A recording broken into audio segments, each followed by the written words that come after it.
मुरबाड तालुका व जिला आगरी समाज की ओर से मंगलवार को आगरी समाज हॉल एवं वीर हुतात्मा हीराजी गोमाजी पाटिल स्मारक के भूमि पूजन का आयोजन किया गया था, जिसका भूमि पूजन माननीय विवेक पाटिल के हाथों किया गया। इस वक्त पूर्व विधायक विशेष सर, पनवेल विधानसभा के युवक अध्यक्ष पुरुषोत्तम भोईर, प्रवीण पाटिल, राजेश पाटिल, शिवाजीराव देशमुख, अनिल वायले, श्रीकांत धुमाल, वैशाली शेलके, श्री दीपक आदि गणमान्यों सहित संस्था के पदाधिकारी और ग्रामवासी उपस्थित थे।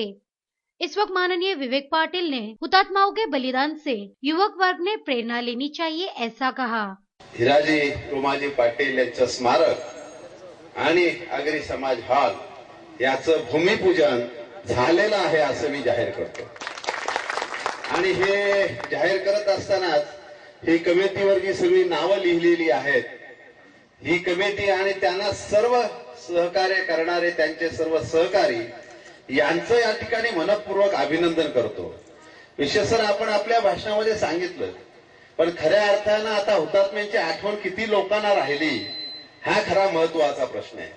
पण ह्या तालुक्यातल्या ह्या सर्व कमिटीला आजही हुतात्म्यांबद्दल आदर आहे आणि तो नुसता आदर नाही तर त्याच्यासाठी काहीतरी करायला पाहिजे ही इच्छाशक्ती असणारे लोक तरुण ह्या विभागामध्ये आहेत, याचा सार्थ अभिमान माझ्यासारख्या कार्यकर्त्याला निश्चितपणे आहे।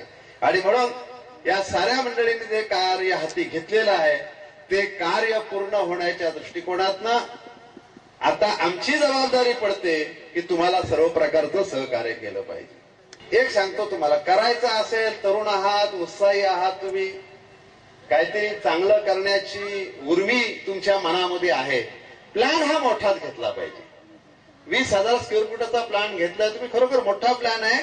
आणि जेव्हा आपण मोठे स्वप्न बघतो, आपण जेव्हा मोठं कार्य हातात करायला घेतो आणि ते पूर्ण करण्यासाठी जिद्दीनं जेव्हा कामाला लागतो तेव्हा ते पूर्ण झाल्याशिवाय राहत नाही, हा माझा विश्वास या ठिकाणी आहे। दरम्यान पूर्व विधायक विशेष सर ने इस आगरी समाज हॉल तथा हुतात्मा हीराजी पाटिल स्मारक के भूमि पूजन पर आनंद व्यक्त करते हुए इसके माध्यम से समाज प्रबोधन करने की बात कही।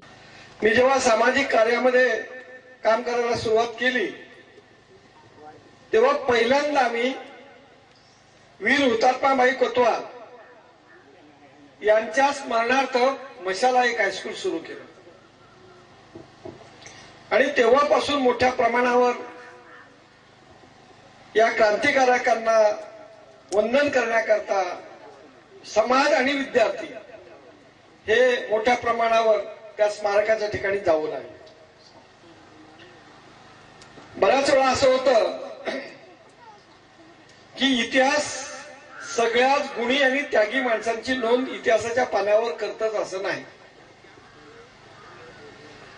सामान्यपणे एखादा क्रांतिकारी कार्य करताना त्यातला जो नेता असतो त्याचा उल्लेख मोठ्या प्रमाणात होतो,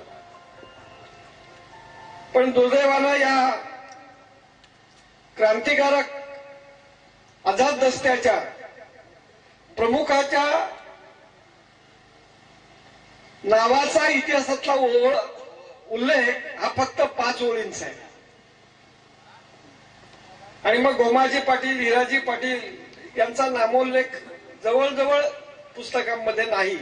पण बंधूंनो, मी एक गोष्ट आवर्जून इथं मला सांगायची वाटते, हिराजी पाटील आणि गोमाजी पाटील हे आझाद दस्त्यामध्ये सामील झाले देशासाठी, केवळ एका समाजासाठी नाही।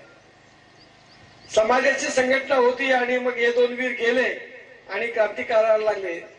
देशाच्या स्वातंत्र्यासाठी आझाद दस्ता जो निर्माण झाला होता त्या आझाद दस्त्यामध्ये आमचंही समर्पण व्हावं, आमचंही देशहितार्थ काही ना काही कार्य कामी पडावं याकरता ही माणसं। तो वही राजेश पाटिल ने भी इस वक्त अपनी भावनाएं व्यक्त की। आज या आगरी समाजाच्या हॉलसाठी आपण इथे जागा नियोजित केली, मला अगदी आनंद वाटला।